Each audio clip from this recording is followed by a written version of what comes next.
Well, good morning, and welcome to Mornings with a Stranger, episode 92. I was going to say episode 1992, like the year. A little traveling in time, a little back in time. We're not really going to talk about a topic that's back in time, so it doesn't really make sense to go back in time, although it would probably be just as humorous. So, did you guys hear about this story? Somebody went on vacation with his family and then came home and wrote about it. And one of the things that happened on his vacation, which has apparently gone viral, I haven't seen it on the web, I heard about it on the radio, that radio thing. I like my radio thing. So this guy's going on vacation with his kid. I don't know who else was in the car or who else he was on vacation with, but at one point he had really bad diarrhea. Had to bring his 4-year-old daughter in with him to the bathroom. So I'm assuming he was maybe alone at this particular situation or nobody else was around. And so he goes in to do his thing, and his 4-year-old daughter apparently provides a play-by-play and a cheering section for this event that he is having. So she was cheering and clapping and counting how many poops he had. And and apparently at one point there was at least one other person in a stall next to him that he could hear was stifling laughter. And then eventually when the quote-unquote show was over, the daughter apparently gave him praise and called him a pooping, farting robot, which the person next door completely lost it and started to laugh. And the point that the people in the radio made was, this is a story he could have kept to himself, but it's like, hey, well, it's going to give people a good laugh. Why not? So it's pretty hilarious that he shared it. And it just got me thinking of how ironic is the wrong word, how kind of funny and humorous and sort of messed up it looks when the children start treating the adults like children, like they've been treated. I mean, how many times haven't people cheered their kid for pooping? And he was, or the child, I believe it was a girl, was the play-by-play of how many and what was happening and how stinky it was and things like that. And I'm thinking, if you watch parents, a lot of times when they're changing diapers and older, comment on that. So I'm sure she was just providing it right back, doing what she knew to do in this situation. And I think it's hilarious. I feel a little bad for the dad, but I'm glad that you kind of have to take life by the horns, I guess, and just do what you got to do, right? And that's kind of what it's all about. We need more of that in this country, so I'm highly promotive of this guy because we have such a weird thing about aspects of bodily functions and weird aspects around a lot of different things that are so embarrassing. That can really be, like, we can get so embarrassed about it that can be debilitating to our lives when it's really doesn't have to be that big of a deal. Or yes, it's maybe embarrassing, but it's a thing and, move on. But I think sometimes we do, there's this weird improperness to things that gets tied. And there's a pigeon outside my window. I don't know if you can hear that or not. That's my pigeon friend, apparently, for the day, my companion. Anyway, the point being that it can be sometimes for some of us who have had those experiences where people have made us feel like the embarrassing thing that happened makes you quote unquote wrong and makes you the bad person or whatever. I mean, we all have these experiences in our lives, and many of us have done this as children or as adults or whatever. I'm just saying, more of those examples that when things go wrong for us that we can say, you know what, we're still human kind of thing. It's probably a good thing for many. Not everybody needs that, but some people do. Anyway, it's just funny when we think of the things that we do. I'm having a hard time thinking with the pigeon in the background.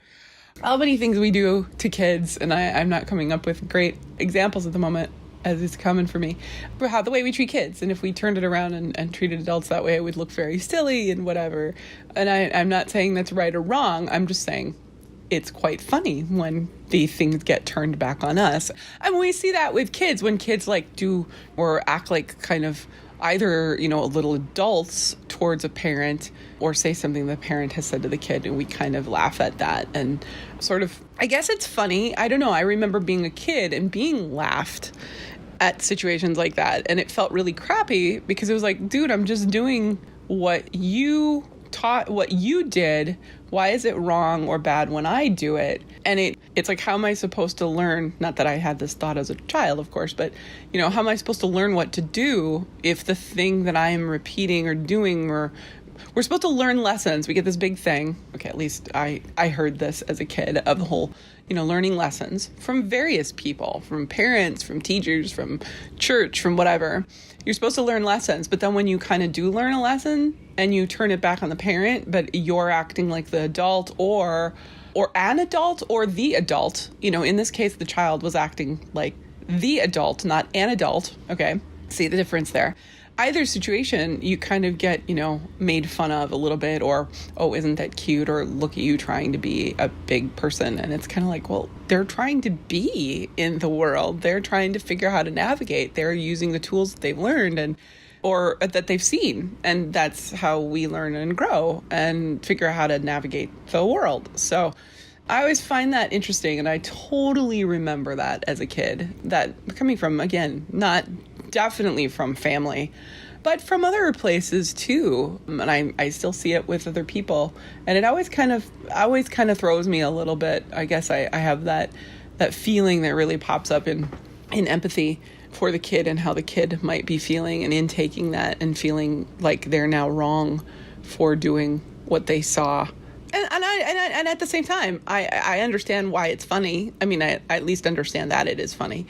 And I can be one of those people that laugh at times or get caught off guard by that. At the same time, having some internal conflicted feelings, and hopefully sometimes in appropriate places it stops me.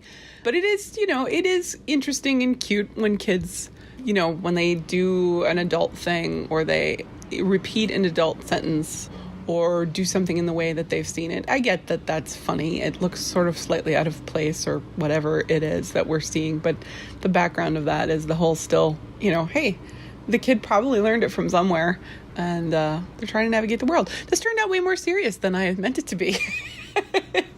But nonetheless, it is true or interesting or whatever. So I don't know what other people think of that and how other people process those things as when they were kids, or see that with kids or whatever, because it is humorous. I totally get why the bathroom thing is hilarious, but it is funny partially because the child is doing exactly what she's seen other people do. Maybe adding a few of her own flares about some aspects of the the pooping, farting robot. But who knows? Who knows what she's been called in her life? So I don't know. A funny story. Just wanted to share.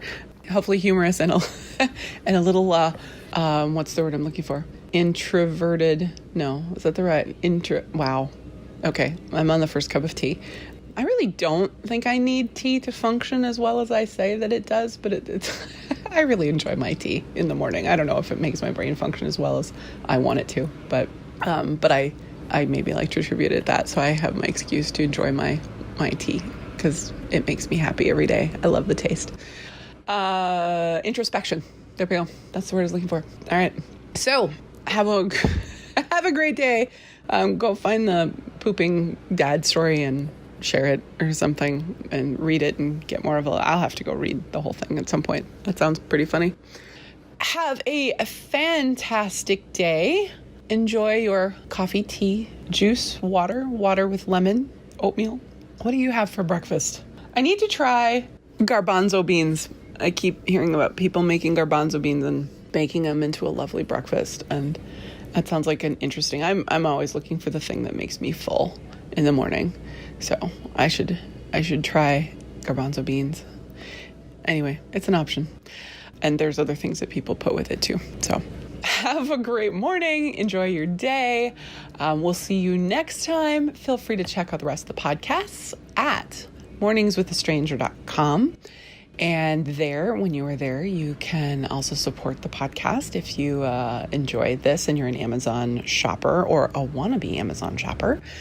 Just go ahead, click the banner that talks about supporting the podcast and or finding things in the podcast, the little list of stuff that's been mentioned. We threw that up there. Click on whatever. You don't have to buy that thing, but anything you do buy in your Amazon trip that day will result in a tiny little portion getting put into a little hopper to support the podcast or support my world and life. And thank you very much for that. Please do. iTunes as well. Subscribe on iTunes and Facebook. Feel free to interact on Facebook.